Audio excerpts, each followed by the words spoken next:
bersyukur Tuhan untuk penyertaan-Mu dalam hidup kami Tuhan. Setiap musim Kau selalu menyertai hidup kami.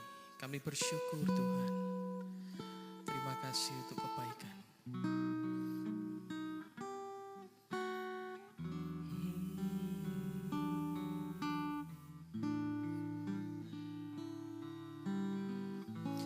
Musim akan selalu berganti, kasih Tuhan tetap abadi, tak akan berubah sampai selamanya. Ku tetap percaya. Terima kasih Tuhan. Ku yakin Tuhan memberkati. Ku yakin Tuhan melindungi. Burung di udara Tuhan pelihara karena kasih-Nya. Sama-sama katakan, Tuhan selalu menolongku, selalu menjagaku. Sehelai di rambutku tak akan terjatuh tanpa seizin-Mu. Tuhan selalu menolongku, selalu menjagaku. Dia mengenyangkanku dan peliharaku seumur hidupku. Musim akan selalu berganti, kasih Tuhan tetap abadi, tak akan berubah sampai selamanya. Ku tetap percaya. Ku yakin Tuhan memberkati. Ku yakin Tuhan melindungi. Burung di udara Tuhan pelihara karena kasih-Nya. Tuhan selalu menolongku, selalu menjagaku. Sehelai di rambutku tak akan terjatuh tanpa seizin-Mu. Tuhan selalu menolongku, selalu menjagaku. Dia mengenyangkanku dan peliharaku seumur hidupku.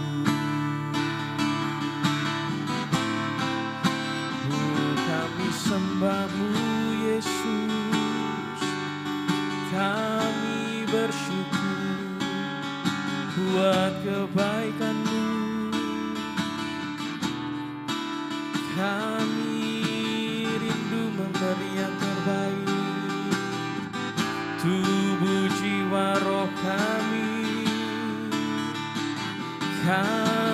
persembahkan hanya padamu, hanya padamu Yesus.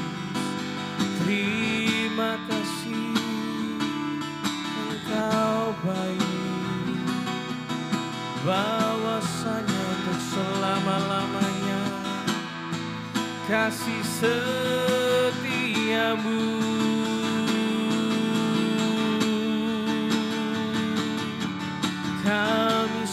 sembahmu. Bersyukur buat kebaikanmu, bersyukur buat kasih setiamu. Terima kasih Yesus, mari sembah Tuhan, mari nikmati hadirat-Nya. Haleluya Yesus, terima kasih, terima kasih Yesus. Mari kembali katakan, Tuhan selalu menolongku, selalu menjagaku. Sehelai di rambutku tak akan terjatuh tanpa seizinmu. Tuhan selalu menolongku, selalu menjagaku. Dia mengenyangkanku dan peliharaku seumur hidupku. Engkau mengenyangkan kami Tuhan. Dia mengenyangkanku dan peliharaku seumur hidupku. Kau mengenyangkan setiap kami. Dia mengenyangkanku dan peliharaku seumur hidupku.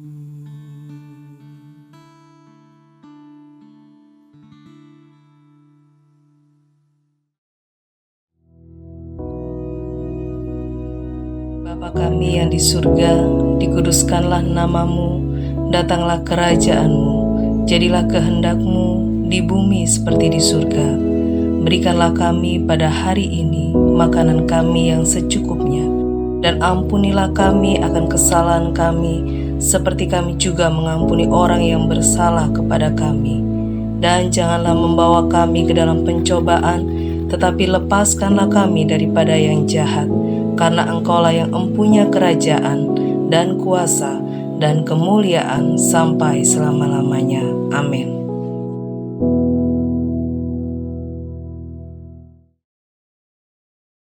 Haleluya, puji nama Tuhan.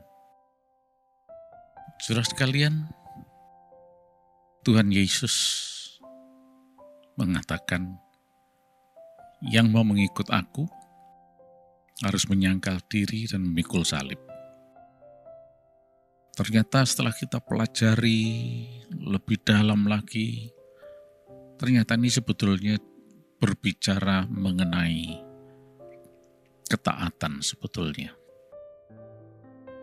Seorang pengikut Yesus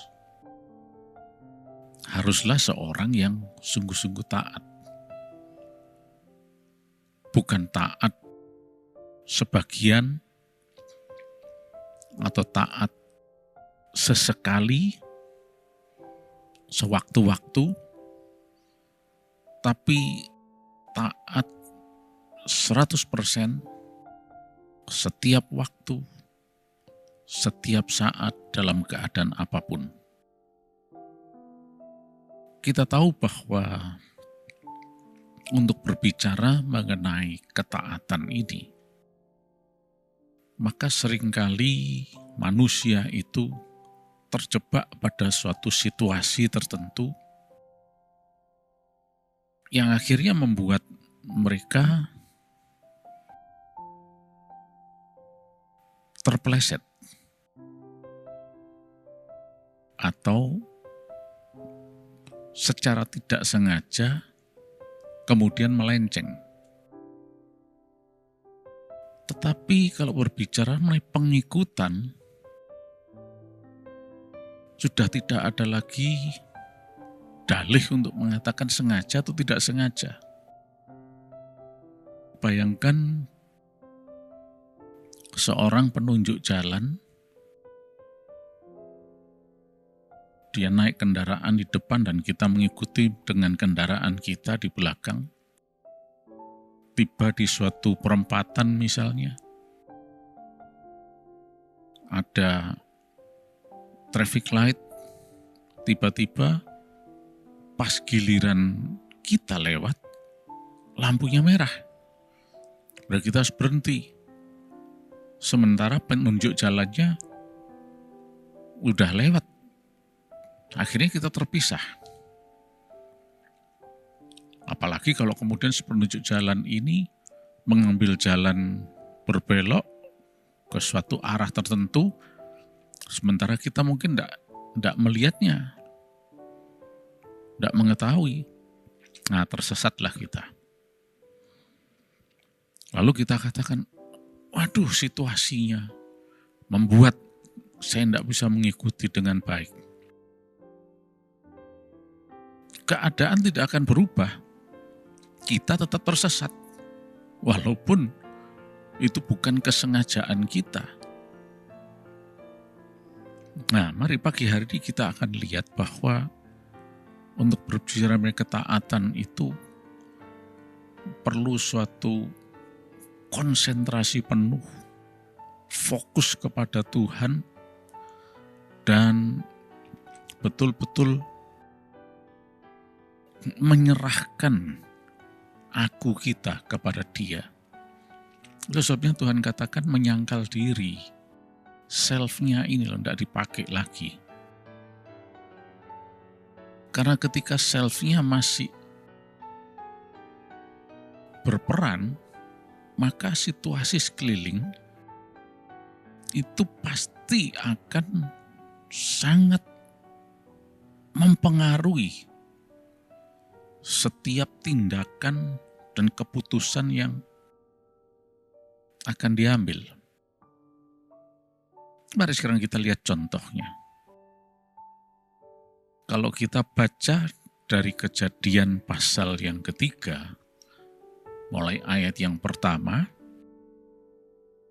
maka kita melihat di sana bagaimana Hawa itu mulai berdiskusi dengan ular yang dipakai oleh setan, bekerja sama dengan iblis untuk menjatuhkan nenek moyang kita. Coba kita lihat dulu ya, di dalam Kejadian pasal 3, kita baca ayat yang kedua. Lalu saut perempuan itu kepada ular itu, buah pohon-pohonan dalam taman ini boleh kami makan. Tapi tentang buah pohon yang ada di tengah-tengah taman, Allah berfirman, jangan kamu makan ataupun raba buah itu, nanti kamu mati. Sampai titik ini, kita lihat Hawa itu sebetulnya masih taat. Seperti yang disampaikan, dicatat di dalam pasal 2 ayat yang ke-16 dan 17. Di mana Tuhan berfirman, jangan makan buah pohon tentang pengetahuan yang baik dan jahat itu, dan seterusnya. Sampai titik ini, sebetulnya kita lihat masih taat. Tetapi kalau kita baca lanjutnya, setan itu betul-betul mempengaruhi Hawa sampai dia bertindak lebih jauh dan tidak lagi mentaati perintah Tuhan itu. Ya, coba kita lanjut ayat 4. Tetapi ular itu berkata kepada perempuan itu, sekali-kali kamu tidak akan mati. Tapi Allah mengetahui bahwa pada waktu kamu makannya, matamu akan terbuka dan kamu akan jadi seperti Allah, tahu tentang yang baik dan yang jahat. Perempuan itu melihat bahwa buah pohon itu baik untuk dimakan dan sedap kelihatannya. Lagi pula pohon itu menarik hati karena memberi pengertian. Lalu ia mengambil dari buahnya dan dimakannya dan diberikannya juga kepada suaminya bersama-sama dengan dia, dan suaminya pun memakannya. Nah, jadi kita lihat di sini prosesnya ini tidak tiba-tiba begitu saja. Tapi ada sesuatu yang begitu mempengaruhi sehingga si Hawa ini akhirnya mengulurkan tangan untuk mengambil buah itu dan memakannya. Padahal itu merupakan larangan. Nah, di sini kita bisa melihat bahwa untuk taat itu memang tidak sesederhana yang dipikirkan manusia. Hawa sebetulnya bisa dikatakan pada awalnya itu taat. Tapi pengaruh yang ada di sekelilingnya itu betul-betul membuat dia akhirnya mengambil keputusan untuk melanggar. Jadi ketika mereka melenceng dari jalur rencana Tuhan itu, bisa dikatakan itu bukan sesuatu yang memang direncanakan dari awal dengan sengaja.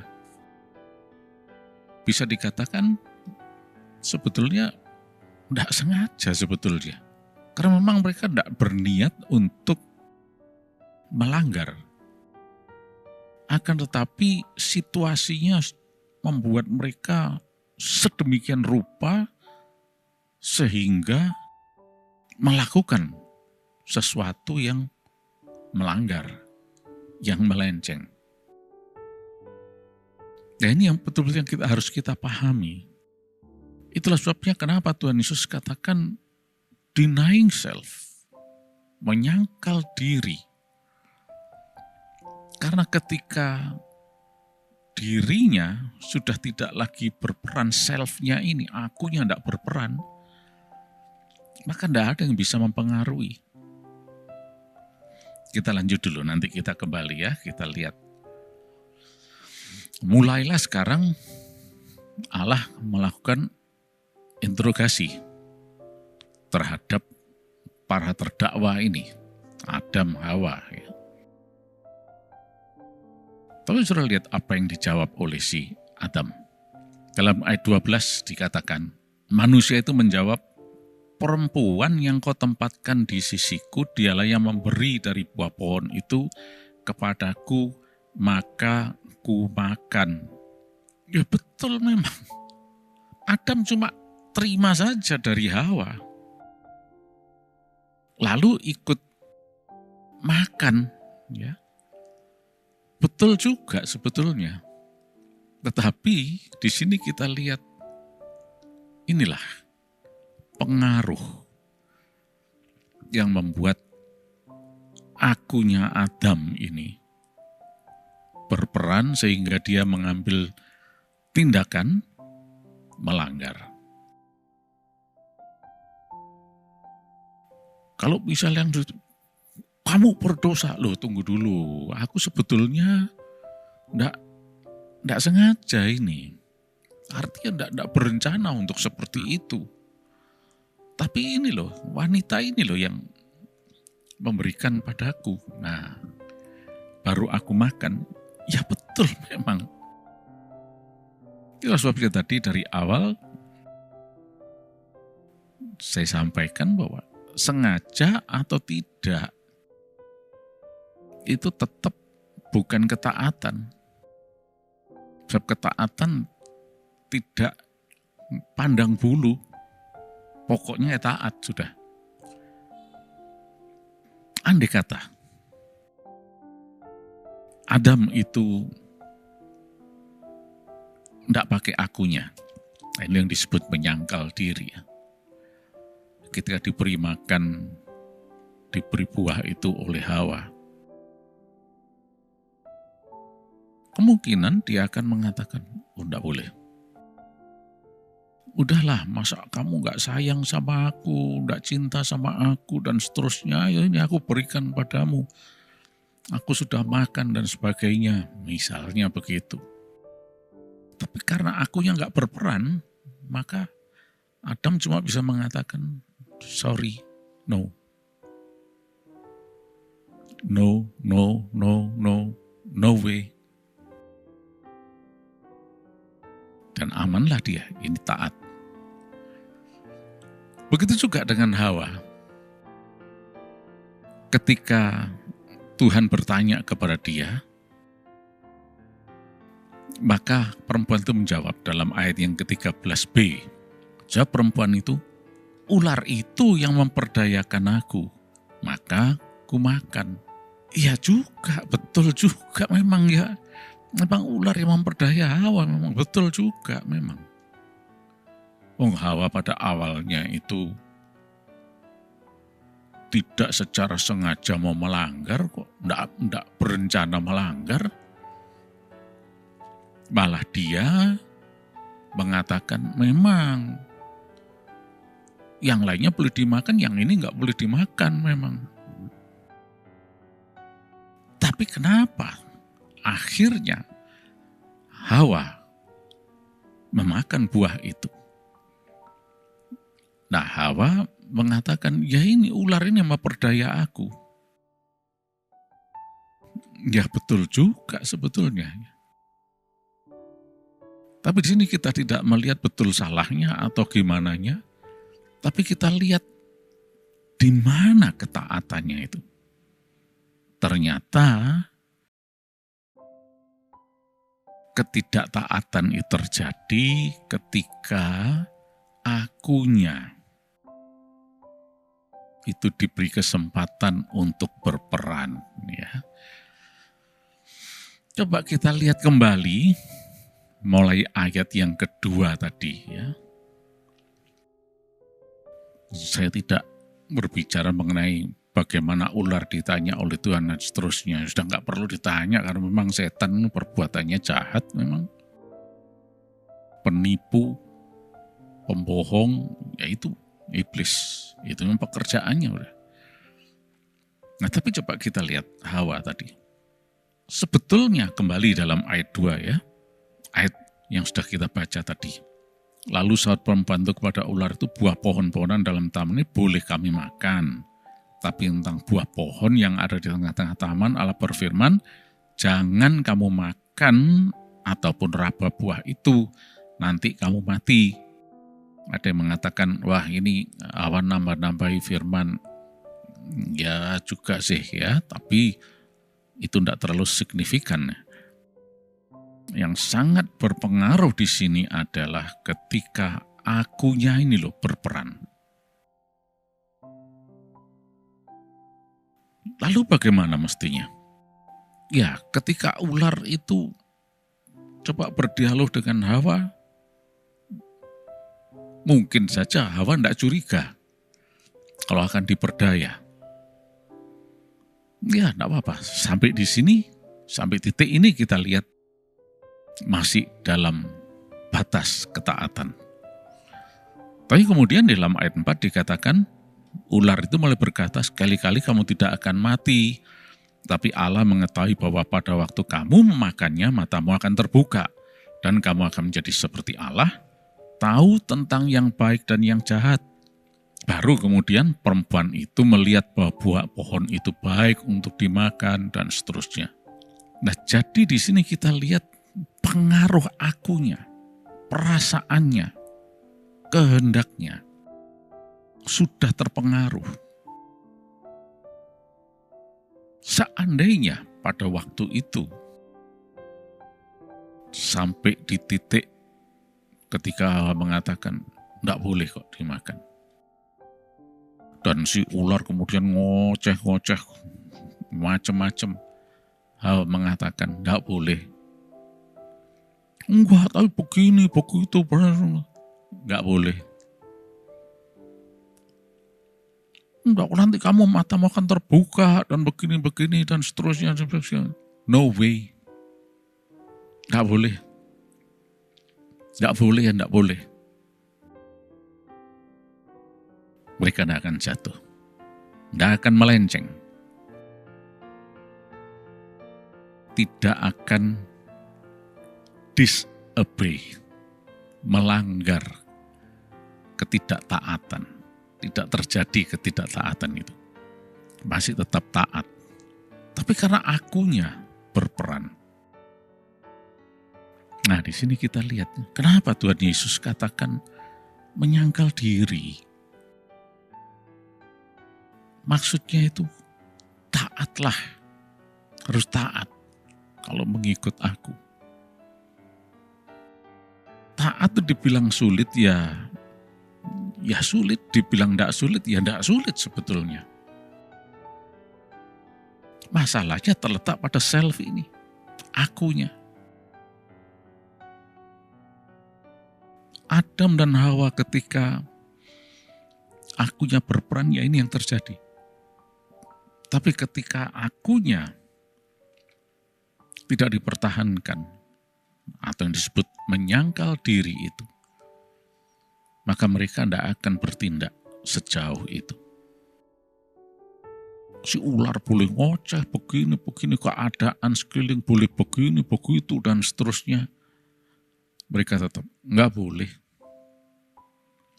Udahlah nggak apa-apa. Ini kalau perlu aku kasih duit, nggak boleh. Udahlah gini loh, nanti ini coba aja, sedikit coba-coba kok. Nggak boleh. Nah, pagi hari ini kita belajar bagaimana ketaatan di dalam Yesus. Puji Tuhan. Terima kasih Tuhan. Oh Allah yang baik untuk kami. Sepanjang hari ini kami sehat, kami diberkati berkelimpahan. Dan kami selalu menyenangkan hati Tuhan. Perlindungan-Mu atas kami Tuhan. Dalam nama Yesus Kristus. Amin.